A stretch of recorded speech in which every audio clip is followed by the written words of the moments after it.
उनके हैंडलर लश्कर-ए-तोयबा और हिजबुल मुजाहिदीन जैसे आतंकवादी संगठनों से संबंधित सशस्त्र बलों ने हमारी माताओं और बहनों के सिंदूर का बदला लिया और प्रत्येक भारतीय इस भावना से ओत-प्रोत हो गया। अध्यक्ष महोदय, मैं चाहूंगा कि पूरा सदन एक बार हमारे सेना के बहादुर जवानों के शौर्य और पराक्रम का अभिनंदन करे। उन्होंने एक कोशिश की, हमारे डीएमओ से बात की, महाराज अब रोक दीजिए, बहुत हो गया। यह पेशकश इस कैबिनेट के साथ स्वीकार की गई थी। सुने, रुकिए तो रुकिए, बता दो। यदि उन्हें प्रश्न पूछना ही है अध्यक्ष महोदय, तो उनका प्रश्न यह होना चाहिए, क्या भारत ने आतंकवादी ठिकानों को तबाह किया? तो उसका उत्तर है हाँ। अध्यक्ष महोदय, सबसे पहले तो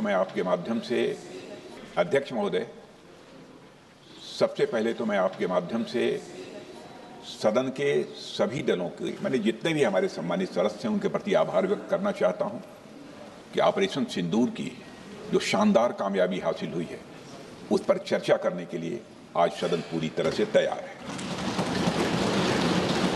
अध्यक्ष महोदय, सबसे पहले मैं इस सदन के माध्यम से मैं देश के उन वीर सपूतों को, उन बहादुर सैनिकों को नमन करता हूं, जिन्होंने की राष्ट्र की सीमाओं की रक्षा के लिए जब भी आवश्यकता पड़ी है अपना बलिदान देने में वह पीछे नहीं रहे हैं। आज भी वह तैयार हैं और आज भी वह तत्पर हैं। साथ ही मैं उन सैनिकों की स्मृति को भी अध्यक्ष महोदय नमन करता हूं, जिन्होंने की भारत की एकता और अखंडता सुनिश्चित करने के लिए अपना सर्वस्व बलिदान कर दिया। मैं पूरे देश की तरफ से सेनाओं के सभी जवानों के प्रति कृतज्ञता व्यक्त करता हूं। अध्यक्ष महोदय, आज मैं आपकी अनुमति से ऑपरेशन सिंदूर से जुड़े कुछ महत्वपूर्ण तथ्यों और विषयों को सदन के समक्ष रखने के लिए यहां खड़ा हूं। अध्यक्ष महोदय, 6 और 7 मई 2025 को भारतीय सेनाओं ने ऑपरेशन सिंदूर के नाम से एक ऐतिहासिक सैन्य कार्रवाई को अंजाम दिया। यह केवल एक सैन्य कार्रवाई नहीं थी, बल्कि यह भारत की संप्रभुता, उसकी अस्मिता, देश के नागरिकों के प्रति हमारी जिम्मेदारी और आतंकवाद के खिलाफ हमारी नीति का एक इफेक्टिव और डिसाइसिव डिमॉन्स्ट्रेशन था। अध्यक्ष महोदय, जैसा इस सदन को जानकारी है, 22 अप्रैल 2025 को जम्मू कश्मीर के पहलगाम क्षेत्र में एक अमानवीय और कायराना आतंकी हमला हुआ। इस हमले में हमारे 25 निर्दोष नागरिकों सहित एक नेपाली नागरिक की भी जान गई थी। उन निर्दोष लोगों की जान उनका धर्म पूछ कर लिया गया। यह अपने आप में अमानवीयता का सबसे कुत्सित और सबसे घृणित उदाहरण था। यह घटना भारत की सहन शक्ति की सीमा की भी मैं मानता हूं परीक्षा थी। अध्यक्ष महोदय, इस हमले के तुरंत बाद हमारे प्रधानमंत्री श्री नरेंद्र मोदी जी ने तीनों सेनाओं के प्रमुखों की एक उच्च स्तरीय बैठक की और उन्हें छूट दी गई कि वे अपने विवेक, स्ट्रेटेजिक अंडरस्टैंडिंग और रीजनल सिक्योरिटी सिचुएशन को ध्यान में रखते हुए वह निर्णायक कार्रवाई करें। इसके बाद हमारे सैन्य नेतृत्व ने न केवल अपनी मैच्योरिटी दिखाई, बल्कि उस स्ट्रेटेजिक विजडम का भी परिचय दिया जिसकी उम्मीद भारत जैसी एक रिस्पॉन्सिबल पावर से की जाती है।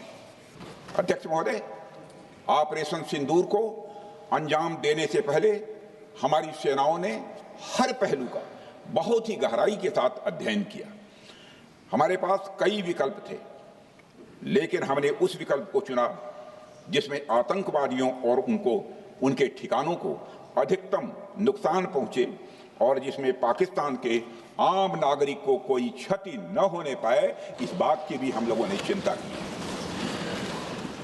अध्यक्ष महोदय, हमारी सेनाओं द्वारा की गई वेल कोऑर्डिनेटेड स्ट्राइक्स ने 9 टेररिस्ट इंफ्रास्ट्रक्चर टारगेट्स को प्रिसीजन के साथ, सटीकता के साथ हिट किया और इस सैन्य कार्रवाई में एक अनुमान के अनुसार 100 से अधिक आतंकवादी, मैं बहुत संभल कर बोल रहा हूं अध्यक्ष महोदय, हमारी फिगर गलत ना होने पाए, फिगर इससे बहुत अधिक है। ನನಗೆ ಇಷ್ಟ ನಂದಿನಿ ತುಪ್ಪ, ಶುದ್ಧ ತುಪ್ಪ ಅಂದ್ರೆ ನಂದಿನಿ. उनके हैंडलर लश्कर-ए-तोयबा और हिजबुल मुजाहिदीन जैसे आतंकवादी संगठनों से संबंधित थे। ये वही आतंकी संगठन हैं जिन्होंने पाकिस्तान की सेना और ISI का जिन्हें खुला समर्थन प्राप्त है। अध्यक्ष महोदय 7 मई 2025 को रात्रि 1:05 भारतीय सशस्त्र बलों ने ऑपरेशन सिंदूर प्रारंभ किया, जिसमें पाकिस्तान और पाक ऑक्युपाइड कश्मीर में भारत के खिलाफ आतंकी गतिविधियों से जुड़े 9 स्थानों को निशाना बनाया गया। इसमें POK के मुजफ्फराबाद में सवाई नाला और सैयदना बिलाल कैंप, कोटली में मस्जिद अब्बास व मसबर रहील शाहिद कैंप, कोटली में गुलपुर कैंप, भिम्बर में बरनाला कैंप, कोटली में अब्बास कैंप और पाकिस्तान के पंजाब प्रांत में बहावलपुर, मुरिदके और सरजाल और मेहमुना जोया शामिल थे। इनमें से 7 आतंकी शिविरों को भारतीय सेना ने पूरी तरह से नष्ट कर दिया, जबकि भारतीय वायुसेना ने मुरिदके और बहावलपुर को नेस्त नाबूद किया, जो लश्कर-ए-तोयबा और जैशे मोहम्मद के केंद्र हैं। पूरा ऑपरेशन मात्र अध्यक्ष महोदय जानकर पूरे सदन को प्रसन्नता होगी कि विदिन 22 मिनट्स पूरा ऑपरेशन समाप्त हो गया और हमने आतंकवादियों को उनके घर में घुसकर मारा। सशस्त्र बलों ने हमारी माताओं और बहनों के सिंदूर का बदला लिया और प्रत्येक भारतीय इस भावना से ओत-प्रोत हो गया। अध्यक्ष महोदय, मैं चाहूंगा कि पूरा सदन एक बार हमारे सेना के बहादुर जवानों के शौर्य और पराक्रम का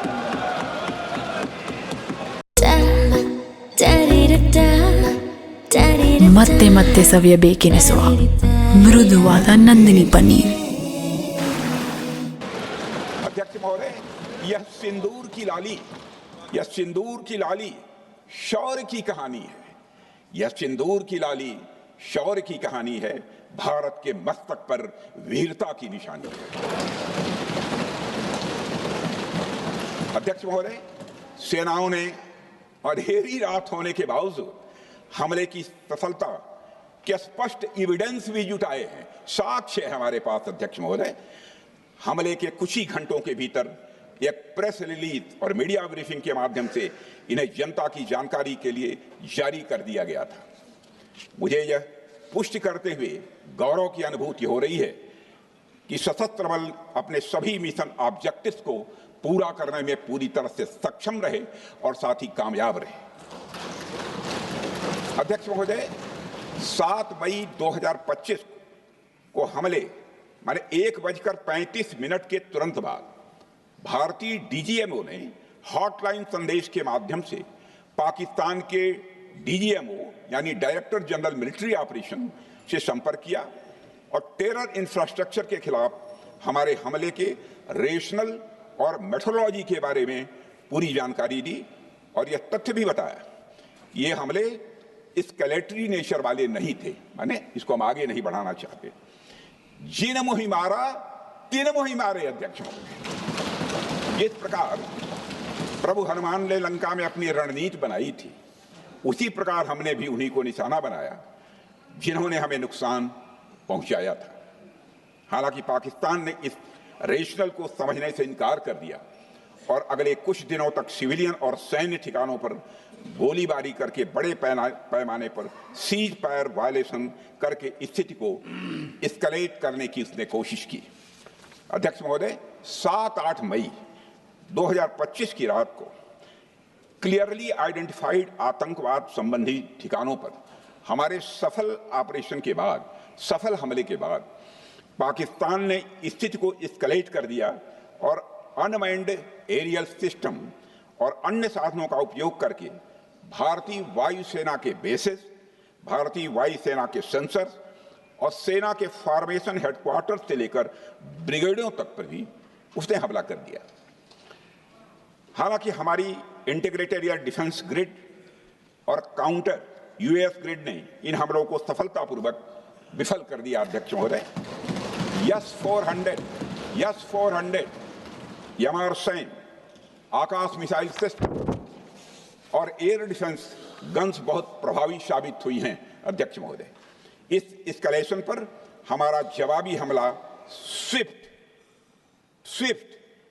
प्रोपोर्शनेट और नबातुला था। अध्यक्ष महोदय, जिसमें 8 मई 2025 को केवल चुनिंदा पाकिस्तानी एयर डिफेंस सिस्टम और सेंसर नेटवर्क को प्रिसीजन गाइडेड मिशन द्वारा म्यूनिशंस द्वारा जो है टारगेट किया गया। अध्यक्ष महोदय, हमारी कार्रवाई पूरी तरह से सेल्फ डिफेंस में थी, न तो वह प्रोवोकेटिव थी और न तो एक्सपेंशनिस्ट थी। पाक द्वारा ये हमले 7 मई 25 से लगातार चले और 10 मई 2025 को रात लगभग 1:30 पर पाकिस्तान ने बड़े पैमाने पर भारत के ऊपर मिसाइल, ड्रोन, रॉकेट और अन्य लॉन्ग रेंज वेपन्स का इस्तेमाल किया। इसके साथ साथ उन्होंने इलेक्ट्रॉनिक वॉरफेयर से जुड़ी टेक्नोलॉजीज का भी सहारा लिया। अध्यक्ष महोदय, उनके निशाने पर हमारे भारतीय वायुसेना के अड्डे, थल सेना के एम्यूनिशन डिपोज, हवाई अड्डे और मिलिट्री कैंट थे। अध्यक्ष महोदय, यह कहते हुए मुझे गौरव की अनुभूति हो रही है कि हमारे air defence system, counter drone system और इलेक्ट्रॉनिक इक्विपमेंट्स ने पाकिस्तान के इस हमले को पूरी तरह से नाकाम कर दिया। पाकिस्तान हमारे किसी भी टारगेट को हिट नहीं कर पाया। अध्यक्ष महोदय, और हमारे किसी भी इंपॉर्टेंट एसेट को नुकसान नहीं हुआ है। हमारी सुरक्षा व्यवस्था अध्यक्ष महोदय चाक चौबंद थी और हर हमले को हम लोग रोका गया। मैं इसके लिए भारतीय सेना के बहादुर सैनिकों की जमकर सराहना करता हूं, जिन्होंने दुश्मन के हर मंसूबे पर पानी फेर दिया। और अपने प्रतिपक्ष के मित्रों से भी कहना चाहता हूं, एक बार फिर से भारत के सेना के जवानों का कम से कम मेज थपथपाकर उनका अभिनंदन करिए। बहुत बहुत धन्यवाद। बहुत बहुत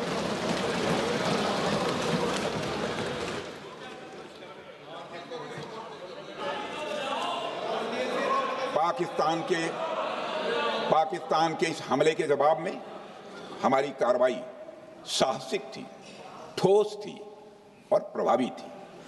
भारतीय वायुसेना ने वेस्टर्न फ्रंट पर पाकिस्तान के हवाई अड्डों, command and control systems, military infrastructures और एयर डिफेंस सिस्टम को निशाना बनाया और इस मिशन को हमारी सेनाओं ने सफलतापूर्वक अंजाम देने में कामयाबी हासिल की।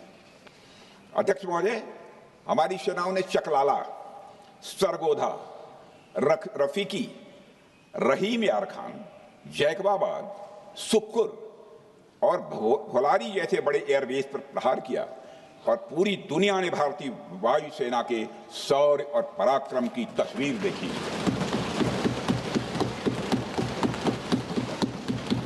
अध्यक्ष महोदय, ऑपरेशन सिंदूर ट्राई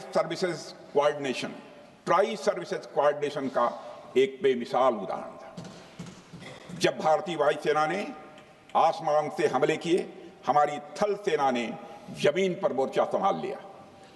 हमारे जवान नियंत्रण रेखा पर पूरी ताकत से डटे रहे और पाकिस्तान की हर हरकत का करारा जवाब दिया।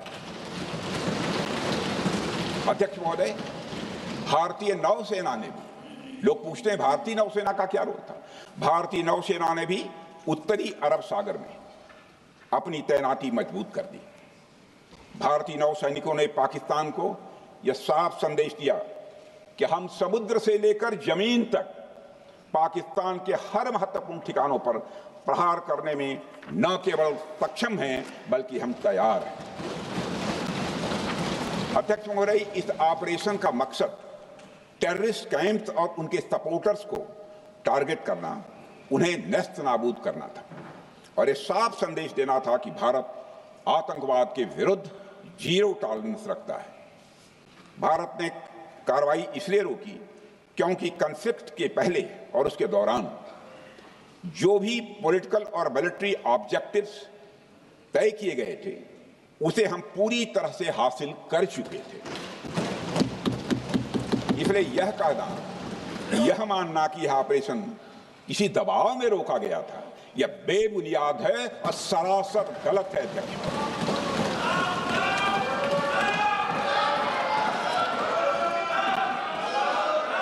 मैं सदन को फिर से आश्वस्त करना चाहता हूं, आपने राजनीतिक जीवन में अध्यक्ष महोदय,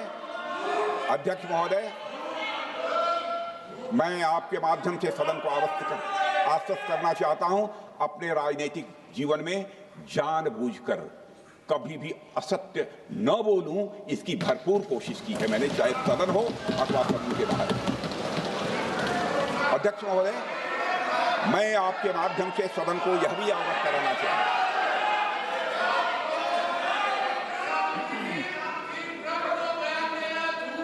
प्लीज बैठिए।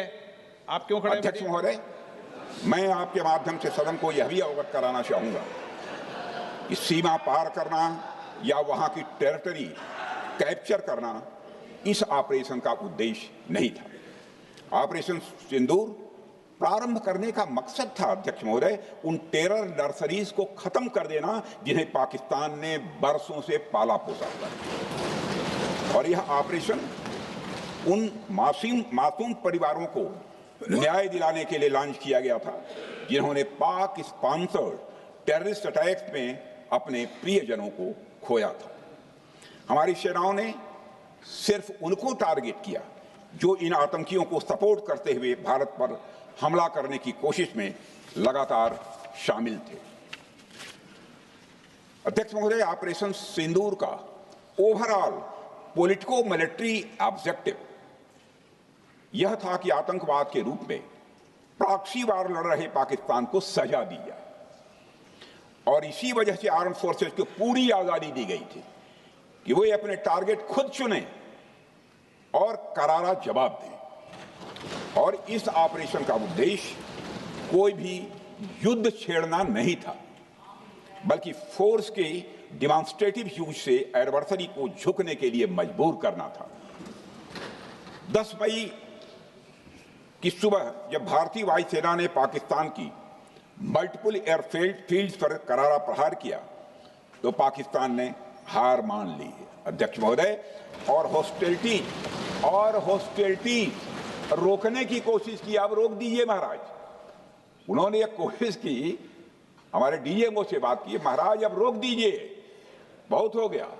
यह पेशकश इस कैबिनेट के साथ स्वीकार की गई थी। सुने, रुकिए तो रुकिए, बता दो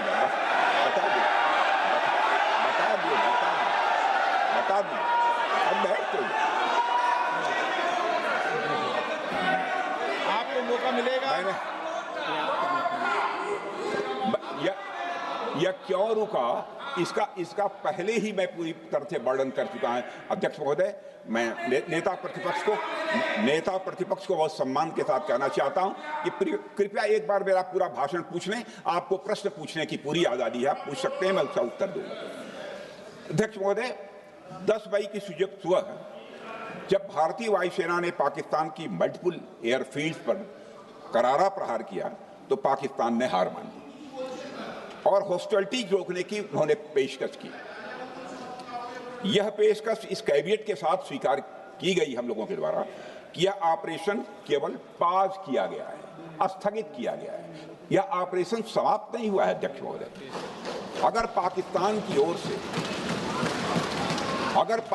की ओर से भविष्य में कोई भी मिस एडवेंचर हुआ तो यह ऑपरेशन अध्यक्ष महोदय, मैं सदन को आश्वस्त करना चाहता हूं, दोबारा प्रारंभ हो।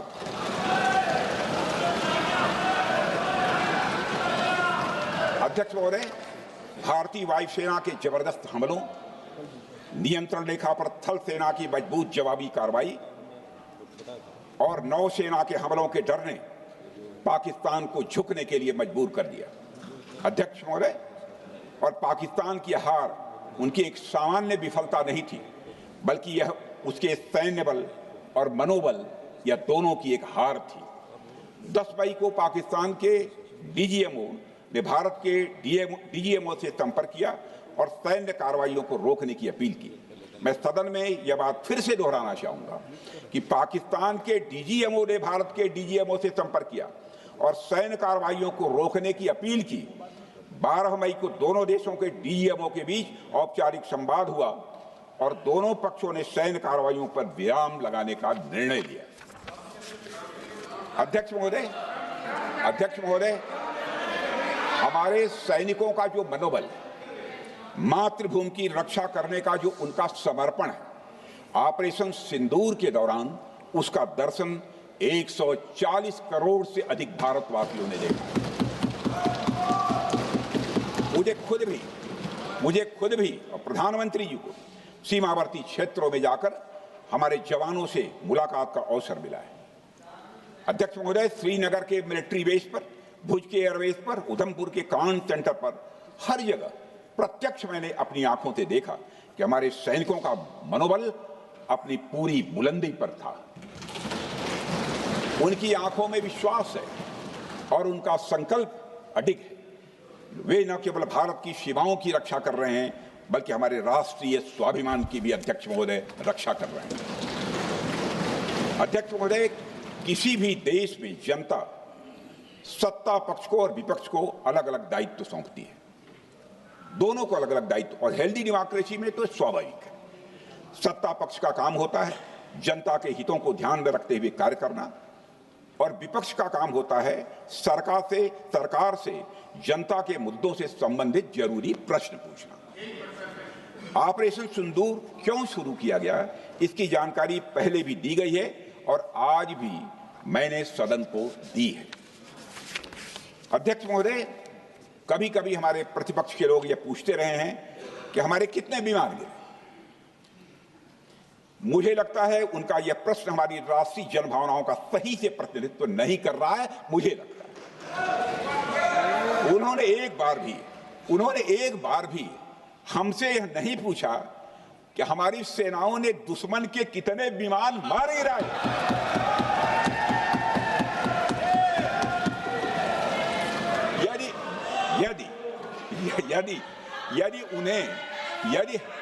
यदि उन्हें प्रश्न पूछना ही है अध्यक्ष महोदय, तो उनका प्रश्न यह होना चाहिए, क्या भारत ने आतंकवादी ठिकानों को तबाह किया? तो उसका उत्तर है हाँ।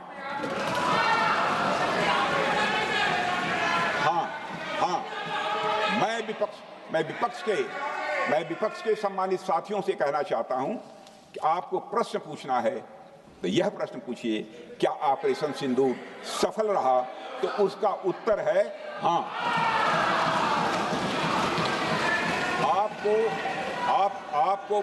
आपको प्रश्न पूछना है तो यह प्रश्न पूछिए कि जिन आतंकियों ने हमारी बहनों, हमारी बेटियों का सिंदूर मिटाया, क्या हमारी सेनाओं ने ऑपरेशन सिंदूर में उन आतंकियों के आकाओं को मिटाया? तो इसका उत्तर है हाँ। और आपको प्रश्न पूछना है तो यह पूछिए कि इस ऑपरेशन में क्या हमारे जाबाज सैनिकों को कोई क्षति हुई है? तो उसका उत्तर है नहीं। अध्यक्ष महोदय, लक्ष्य जब बड़े हो तो अपेक्षाकृत छोटे मुद्दों पर हमारा ध्यान नहीं जाना चाहिए। लक्ष्य बड़े हों तो छोटे मुद्दों पर, अपेक्षाकृत जो छोटे मुद्दे होते हैं कंपैरेटिवली, उन पर ध्यान नहीं जाना चाहिए, क्योंकि छोटे मुद्दों पर ही ध्यान देते रहने से देश की सुरक्षा और सैनिकों के सम्मान और उत्साह जैसे बड़े मुद्दों से ध्यान हट सकता है, जैसा कि विपक्ष के हमारे कुछ साथियों के साथ हो रहा है। अब चूंकि विपक्ष के मित्र ऑपरेशन सिंदूर को लेकर उचित प्रश्न नहीं पूछ पा रहे हैं, तो उन्हें मैं क्या बताऊं अध्यक्ष महोदय। मैं लगभग 4 डिकेड से अधिक समय से राजनीति में, सत्ता पक्ष हो या विपक्ष हो, अपनी पार्टी हो या दूसरी पार्टी हो, कभी भी किसी के साथ दलगत राजनीति को मैंने शत्रुतापूर्ण तरीके से जिंदगी में नहीं देखा है मैंने, अध्यक्ष महोदय। इसलिए आज अगर विपक्ष प्रश्न पूछने में असफल है, मैं विपक्ष को उनके इस काम में थोड़ी सी मदद करना चाहता हूं। अध्यक्ष महोदय, मैं विपक्ष के अपने सम्मानित साथियों से ये कहना चाहता हूं कि यदि आज हम लोग सत्ता पक्ष में हैं तो ऐसा नहीं है कि हम हमेशा सत्ता पक्ष में ही रहेंगे। ये आवश्यक नहीं है, किसी के लिए आवश्यक नहीं। एक लंबा समय हमने विपक्ष का काम किया है, एक लंबा समय हमने सरकारों से सवाल पूछने में लगाया है। जनता ने जब हमें विपक्ष में रहने का दायित्व सौंपा था तो हमने विपक्ष में रहकर विपक्ष की भूमिका को बड़े ही सकारात्मक तरीके से निभाया भी है। अध्यक्ष महोदय, विपक्ष में रहकर हमने कैसे प्रश्न पूछे, इसके कुछ उदाहरण मैं यहां रखना चाहता हूं।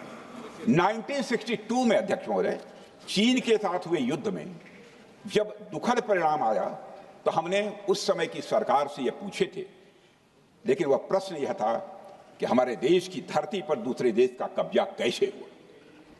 हमने यह प्रश्न पूछा था कि हमारी सेना और हमारी जनता अपमानित क्यों हुई। हमने यह प्रश्न पूछा था कि बड़ी संख्या में हमारे सैनिक हताहत कैसे हुए। हमने यह प्रश्न नहीं पूछा कि हमारे टैंक, हमारी मशीनें, हमारी बंदूकें क्यों ध्वस्त हो गई। यह प्रश्न हम लोगों ने नहीं पूछा। मशीनों और तोपों की चिंता न करके, मशीनों और तोपों की चिंता न करके अध्यक्ष महोदय, हमने देश की टेरिटरी की चिंता की, हमने देश के सैनिकों की। इसी तरह 71 के युद्ध में, 71 के युद्ध में जब हमने पाकिस्तान को सबक सिखाया, मैं उस समय की सरकार को मैं बधाई देना चाहता हूं। हमने अपने राजनीतिक और सैन्य नेतृत्व की प्रशंसा की। हमने ये नहीं देखा कि किस दल की सरकार है, किस विचारधारा की सरकार है, इसकी चिंता नहीं की कभी। हमारे नेता अटल बिहारी वाजपेयी ने संसद में खड़े होकर उस समय के नेतृत्व की प्रशंसा की थी। हमने इस बात की खुशी जाहिर कि हमने अपने शत्रु को सबक सिखाया। हमने उस दौरान यह प्रश्न नहीं पूछा कि इस सबक सिखाने के दौरान में भारत के कितने प्लेन्स गिरे, भारत के कितने इक्विपमेंट्स बर्बाद हुए। यह प्रश्न अध्यक्ष महोदय उस समय भी हम लोगों ने नहीं पूछा। अध्यक्ष महोदय, यदि मैं इसे और भी प्रैक्टिकल तरीके से समझाऊं, तो किसी भी परीक्षा के परिणाम में रिजल्ट मैटर करता है। यदि किसी परीक्षा में कोई बच्चा अच्छे मार्क्स लेकर आ रहा है तो हमारे लिए उसके मार्क्स मैटर करने चाहिए। हमें इस बात का ध्यान नहीं रखना चाहिए कि एग्जाम के दौरान उसकी पेंसिल टूट गई थी या उसकी पेन खो गई।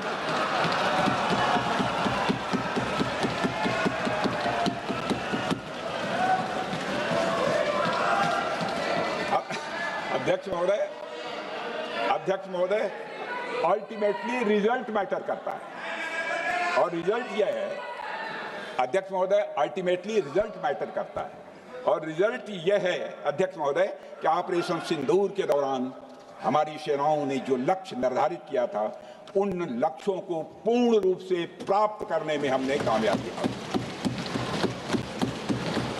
अध्यक्ष महोदय, भारत हमेशा से पाकिस्तान सहित अपने पड़ोसी देशों से मित्रता और सौहार्द सहयोगपूर्ण संबंध का सदैव इच्छुक रहा है।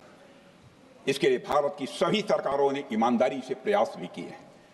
वह चाहे आदरणीय लाल बहादुर शास्त्री जी हों या अटल बिहारी वाजपेयी जी हों या हमारे स्वर्गीय मनमोहन सिंह जी हों या प्रधानमंत्री श्री नरेंद्र मोदी जी, सभी ने हमेशा चाहा है कि इस इलाके में शांति और समृद्धि बनी रहे।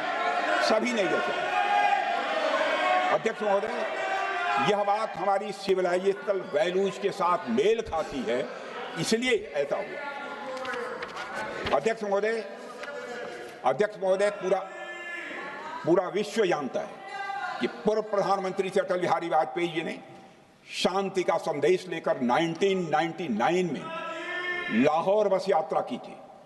वह सिर्फ एक यात्रा नहीं थी, वह यात्रा भारत की संस्कृति और शांति की प्रतीक थी। यह हमारे भारत की प्रकृति थी। लाहौर पहुंचकर से अटल बिहारी वाजपेयी जी ने मीनारे पाकिस्तान पर विजिटर्स बुक में जो लिखा था, जिसका जिक्र लोग आज भी करते हैं, और उन्होंने लिखा था, उसकी मैं चर्चा करता हूं। उन्होंने लिखा था कि मीनारे पाकिस्तान से मैं पाकिस्तान की जनता को यह विश्वास दिलाना चाहता हूं कि भारत अस्थायी शांति और मित्रता का आकांक्षी है। मैंने पहले भी कहा है और फिर भी कहता हूं, एक स्थिर और समृद्ध पाकिस्तान भारत के हित में है, इसमें कोई संदेह नहीं होना चाहिए। अध्यक्ष महोदय, यह हमारी सोच थी, यह हमारी शांति की पहल थी। यह पहल हमारी हजारों साल पुरानी सांस्कृतिक चेतना, हमारी नैतिक शक्ति और हमारी सभ्यता के उन मूल्यों से निकली थी जो शांति को शक्ति मानती है। अध्यक्ष महोदय, लेकिन हमारे शांति के प्रयास को हमारी नाइविटी, उदारता या सरलता समझ लिया गया। जब हम शांति के लिए कदम बढ़ा रहे थे, उसी वक्त पाकिस्तान कारगिल में घुसपैठ की साजिश रच रहा था। हम दोस्ती की राह पर थे तो वो षड्यंत्र की राह पर था। जब हम मामला खुलकर सामने आया तो हमारे वीर सैनिकों ने इस घुसपैठ के खिलाफ कार्रवाई करना प्रारंभ किया, और जब भारत की जीत सामने दिखाई दे रही थी तो पाकिस्तान ने परमाणु युद्ध की धमकी दे डाली। अध्यक्ष महोदय, तब हमारे प्रधानमंत्री, तत्कालीन प्रधानमंत्री आदरणीय अटल बिहारी वाजपेयी जी ने कहा था, पाक सेना के परमाणु हमले से भारत का तो कुछ नहीं बिगड़ेगा, लेकिन पाकिस्तान दूसरे दिन का सूरज नहीं देख पाएगा।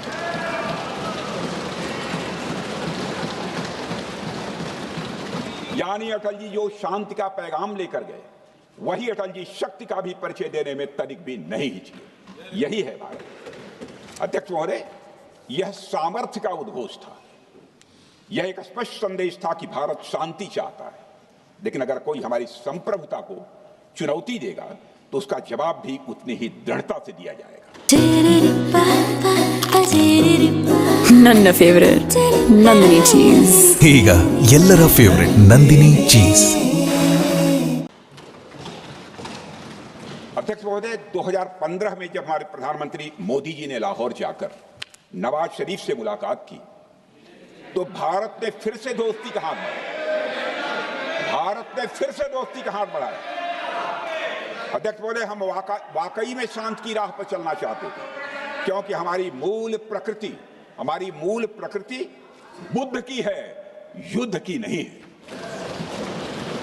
हमारी सरकार ने भी पाकिस्तान के साथ शांति स्थापित करने के अनेक प्रयत्न किए हैं, लेकिन बाद में हमने 2016 में सर्जिकल स्ट्राइक से, 2019 में बालाकोट में एयर स्ट्राइक से और 2025 के ऑपरेशन सिंदूर से हमने शांति स्थापित करने का दूसरा रास्ता अपनाया है। अध्यक्ष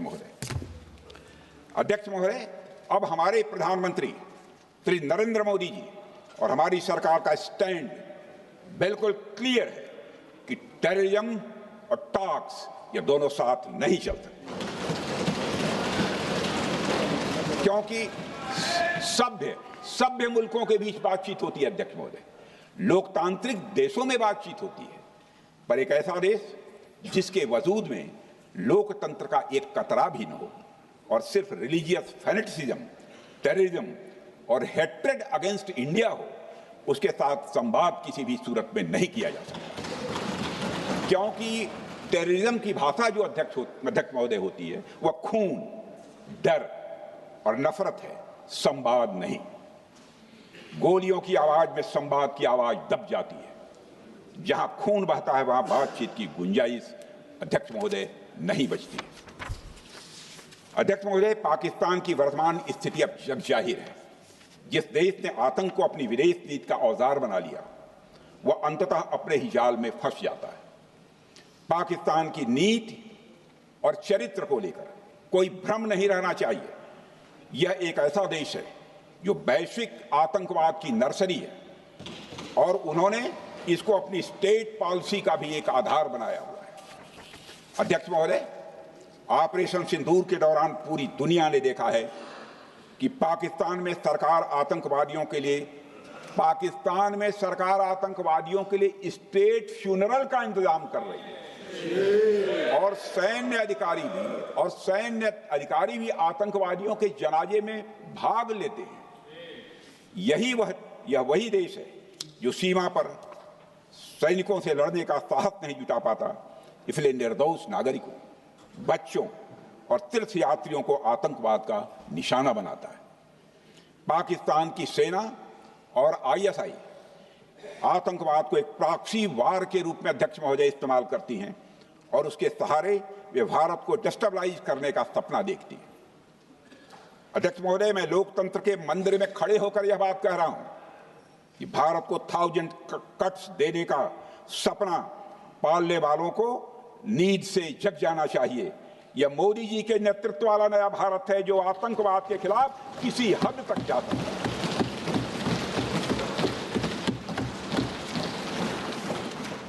अध्यक्ष महोदय, आप भारत का इतिहास जानते हैं। देखिए, हमने कभी भी किसी की 1 इंच जमीन पर आज तक कभी कब्जा नहीं किया है। हम यह भी जानते हैं कि युद्ध अपनी बराबरी वालों से करना चाहिए। ऐसा गोस्वामी तुलसीदास जी ने लिखा है और गोस्वामी तुलसीदास जी कहते हैं कि नीति ऐसी ही होनी चाहिए, प्रीति और बैर बराबरी वाले से ही करनी चाहिए। शेर यदि मेढकों को मारे तो उसका बहुत अच्छा संदेश नहीं आता है अध्यक्ष महोदय। और अध्यक्ष महोदय, हमारे देश की सेना शेर है।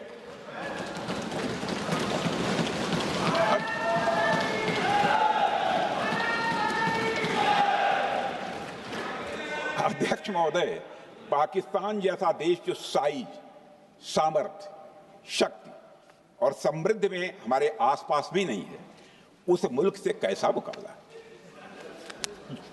जो मुल्क अपने अस्तित्व के लिए दूसरों पर आश्रित हो, उसके मुकाबले का मतलब है अपना स्तर कम करना। हमारी नीति है आतंकवाद के खिलाफ प्रभावी कार्रवाई करना। हमारा पाकिस्तान विरोध उनकी आतंकवाद की नीति के कारण है, इसलिए पाकिस्तान का हमारा विरोध है।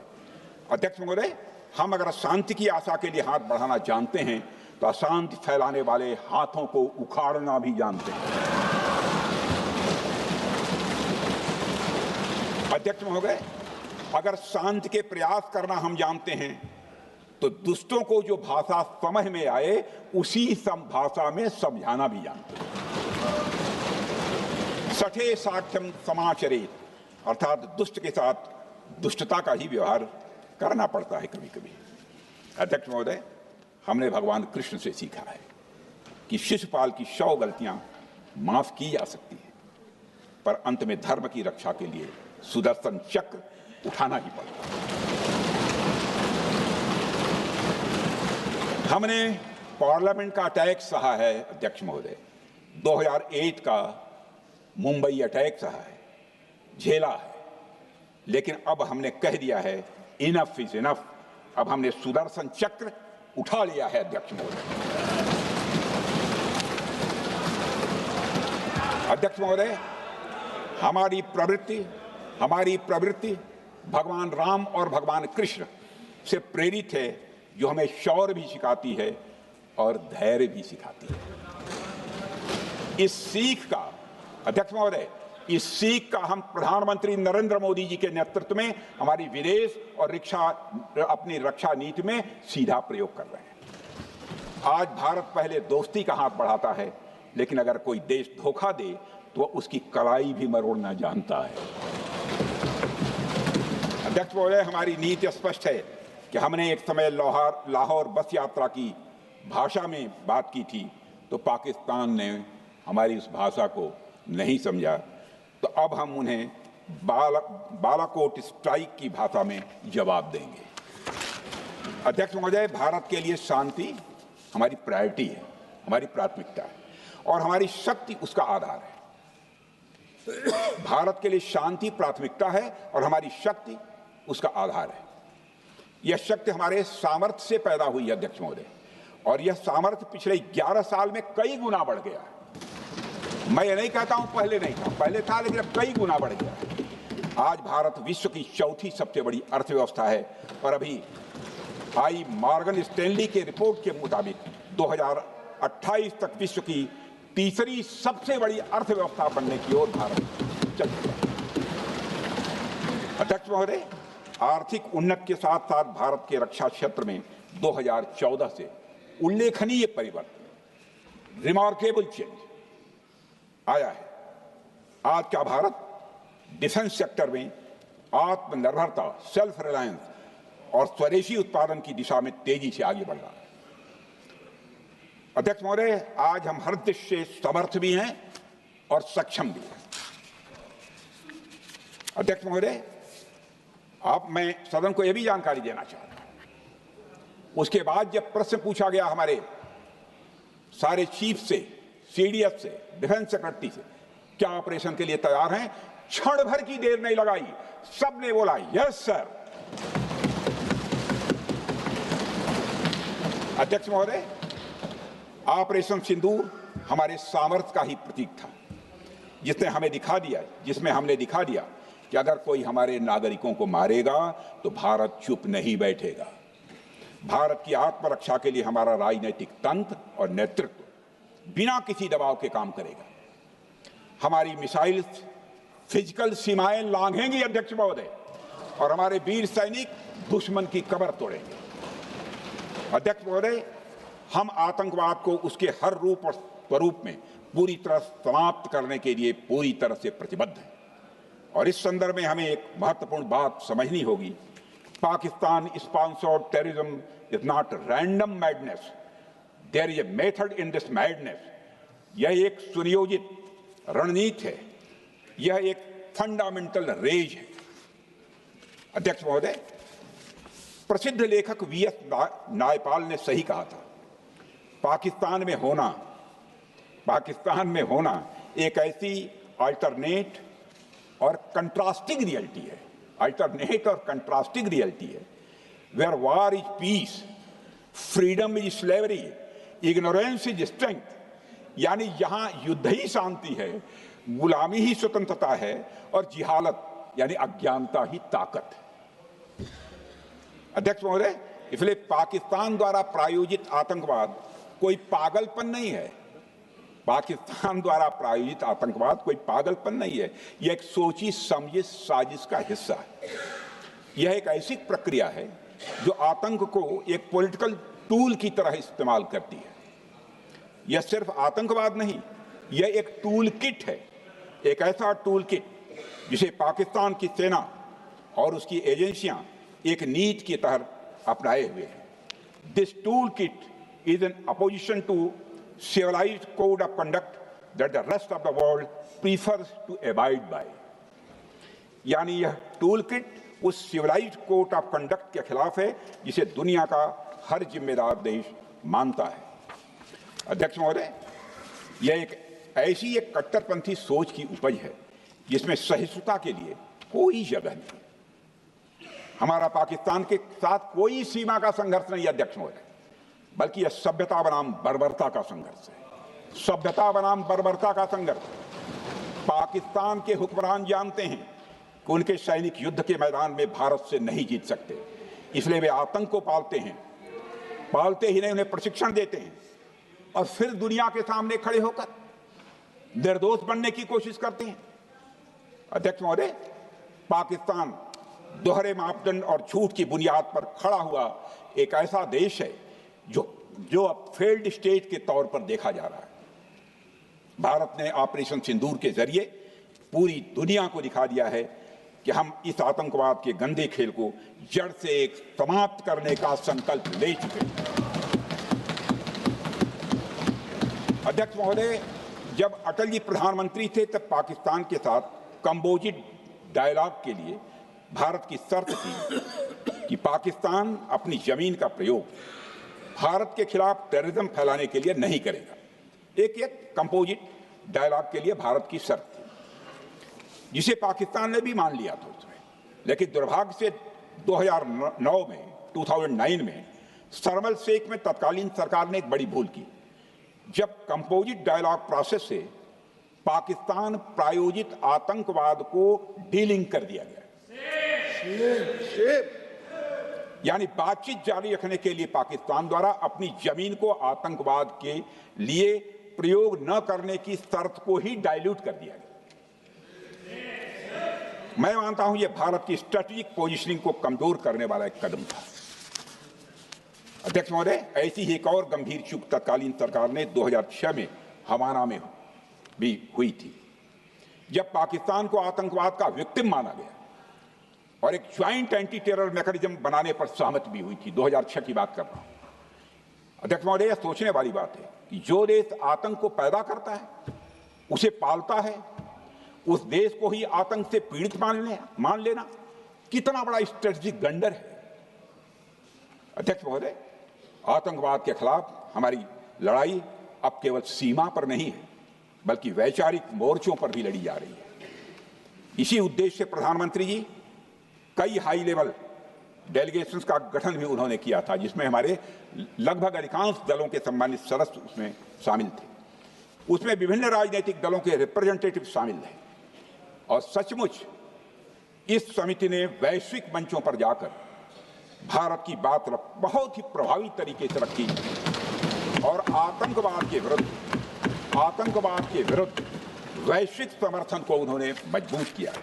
अध्यक्ष महोदय, मैं उन सभी डेलीगेशन के सम्मानित सदस्यों के प्रति शीश झुकाकर आभार व्यक्त करना चाहता हूं, जिन्होंने भारत का आतंकवाद के खिलाफ स्टैंड तथा जीरो टॉलरेंस की पॉलिसी और ऑपरेशन सिंदूर के बारे में दुनिया के देशों को सही तरीके से अवगत कराया, प्रभावी तरीके से अवगत कराया। अध्यक्ष महोदय, ऑपरेशन सिंदूर को लेकर सर्वदलीय बैठक भी हुई।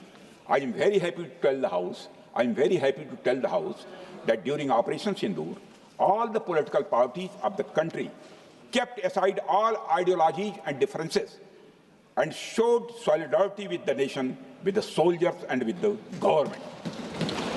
फिर इसके लिए आभार व्यक्त करता हूं। मुझे लगता है यही इस देश के लोकतंत्र की खूबसूरती है।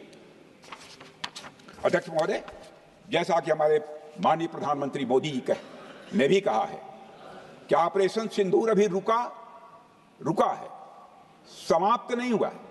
यदि आवश्यकता पड़ी, यदि पाकिस्तान फिर किसी नापाक हरकत की कोशिश करता है, तो हम और भी कठोर और निर्णायक कार्रवाई करने के लिए तैयार हैं। अध्यक्ष महोदय, ऑपरेशन सिंदूर के माध्यम से पाकिस्तान के मन में भारत को लेकर जो बहुत बड़ी गलतफहमी थी, वह हमने दूर कर दी है। और यदि दूर थोड़ी बहुत बची यदि भई होगी तो उसको भी दूर कर देंगे। अध्यक्ष महोदय, मुझे महाकवि राष्ट्र कवि रामधारी सिंह जी दिनकर की कुछ पंक्तियां याद आती हैं। अध्यक्ष महोदय, क्षमाशील हो रिपु समक्ष, तुम हुए विनत जितना ही, दुष्ट कौरवों ने तुमको कायर समझा उतना ही। अध्यक्ष महोदय, भारत ने न केवल अपनी सैन्य क्षमता का प्रदर्शन किया, बल्कि अपनी राष्ट्रीय दृढ़ता, नैतिकता और राजनीतिक कुशलता का भी परिचय दिया है। भारत अब किसी भी आतंकी हमले का निर्णायक और स्पष्ट उत्तर देगा। अध्यक्ष महोदय, हमने एक नई लक्ष्मण रेखा खींच ली है। अब आतंकवाद को आश्रय और समर्थन देने वालों को कोई शरण नहीं मिलेगी। और अध्यक्ष महोदय, भारत किसी भी तरह के न्यूक्लियर ब्लैकमेलिंग या दबावों के आगे अब झुकने वाला नहीं है।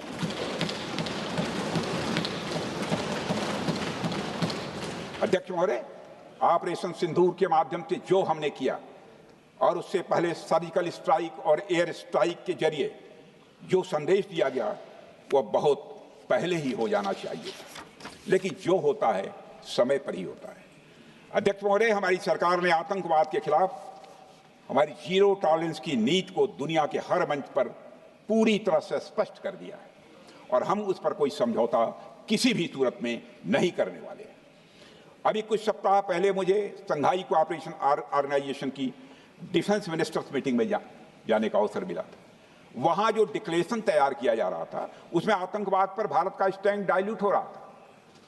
हमने साफ कह दिया कि जब तक आतंकवाद के मुद्दे पर भारत का स्टैंड रखा नहीं जाएगा, हम किसी ज्वाइंट स्टेटमेंट पर साइन नहीं करेंगे और इसकी वजह से वहां कोई ज्वाइंट स्टेटमेंट नहीं आया। अध्यक्ष महोदय, इसका परिणाम क्या? अब देखिए, हमारे प्रधानमंत्री जी ब्रिक्स की बैठक में ब्राजील गए, करिश्मा किया है हमारे प्रधानमंत्री। तो चीन की मौजूदगी में जो ज्वाइंट डिक्लेरेशन आया, उसमें जम्मू और कश्मीर में हुए आतंकी हमले को कंडेम भी किया गया। ಪರಿಶುದ್ಧ ನಂದಿನಿ ಹಾಲಿನಿಂದ ತಯಾರಿಸಿದ ನೈಜ ನಂದಿನಿ ಐಸ್ ಕ್ರೀಮ್ಸ್। यह प्रधानमंत्री ने करिश्मा करके दिखाया। यानी भारत की बात अंततः मानी गई और यह ब्रिक्स सम्मेलन के इतिहास में पहली बार हुआ जब जम्मू एवं कश्मीर में हुए किसी आतंकी घटना को खुलकर कंडम किया गया।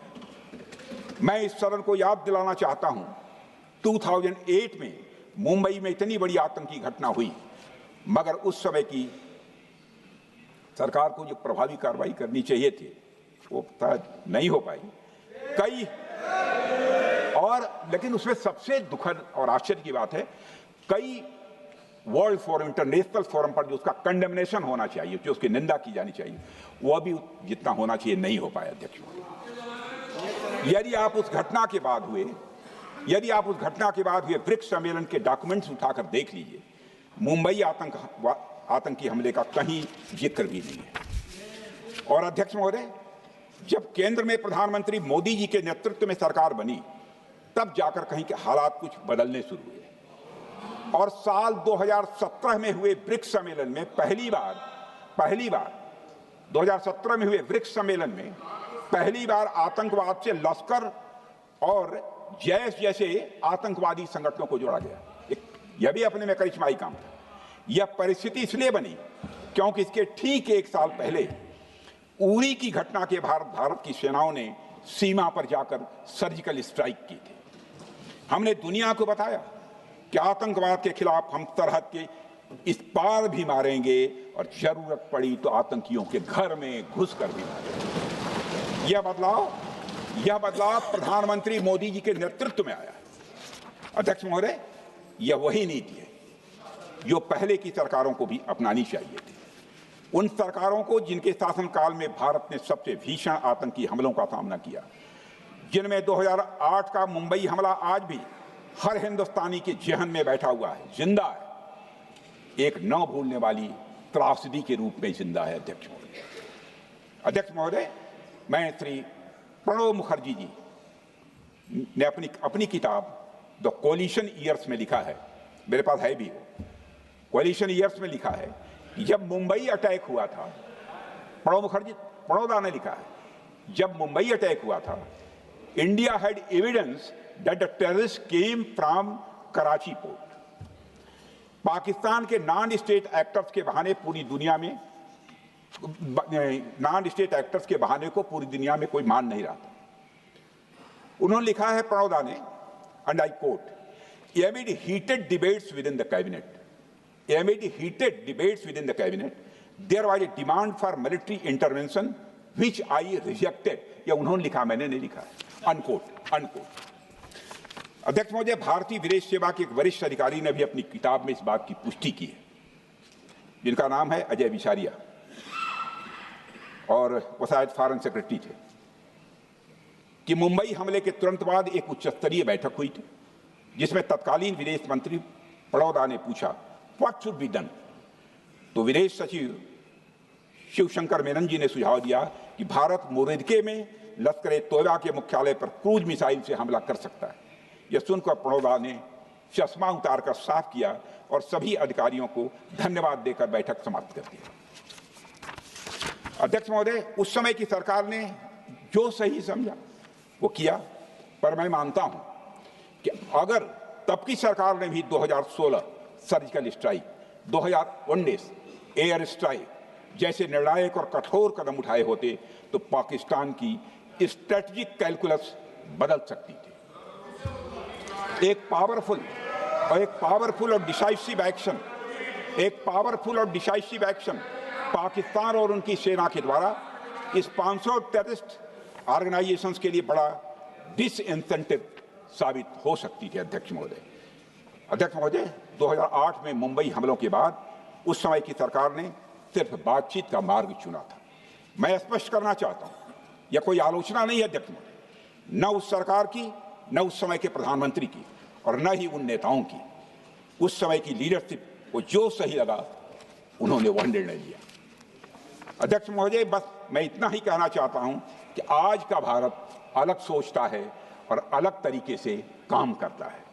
हमारा मानना है यह आपका प्रतिद्वंदी आतंक को रणनीति बना चुका हो और बातचीत की भाषा नहीं समझता हो तो standing firm and being decisive के अलावा कोई विकल्प नहीं बचता है।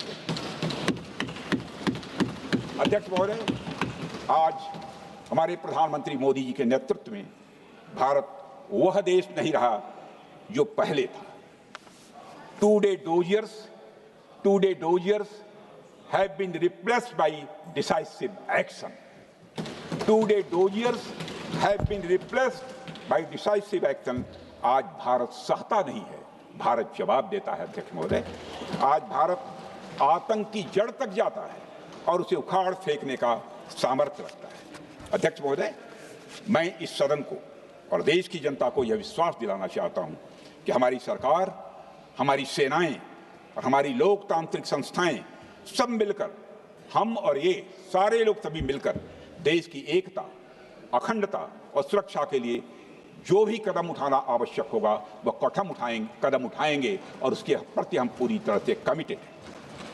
अध्यक्ष महोदय, अंत में मैं केवल इतना ही कहना चाहता हूं, यह समय एकजुट होकर अपनी सुरक्षा, संप्रभुता और आत्मसम्मान की रक्षा के संकल्प को और अधिक मजबूत करने का है। हमें यह याद रखना होगा कि हमारी सामाजिक और राजनीतिक एकता ही यह हमारी सबसे बड़ी ताकत है। अध्यक्ष महोदय, आतंकवाद को समर्थन देने वालों को यह स्पष्ट संदेश चला गया है कि भारत अपनी मातृभूमि की रक्षा के लिए पूरी तरह से संकल्पबद्ध है। आइए हम सभी दलगत भाव से ऊपर उठकर संगवरध्वम के मंत्र से प्रेरणा लेकर एक साथ खड़े हो जाएं और हम इस राष्ट्रीय संकल्प को मजबूत करें। यही हम सबका राष्ट्रीय दायित्व है।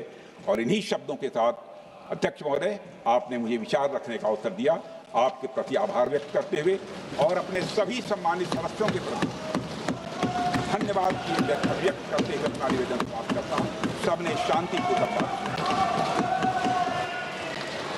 श्री गौरव गोगोई। ಮತ್ತಷ್ಟು ವಿಶೇಷ ವಿಡಿಯೋಗಳನ್ನು ನೋಡಲು ಮತ್ತು ಹೊಸ ವಿಡಿಯೋಗಳ ಬಗ್ಗೆ ತಿಳಿಯಲು ಈ ದಿನ .com ಯೂಟ್ಯೂಬ್ ಚಾನೆಲ್ ಸಬ್ಸ್ಕ್ರೈಬ್ ಮಾಡಿ ಮತ್ತು ಬೆಲ್ ಐಕಾನ್ ಕ್ಲಿಕ್ ಮಾಡಿ.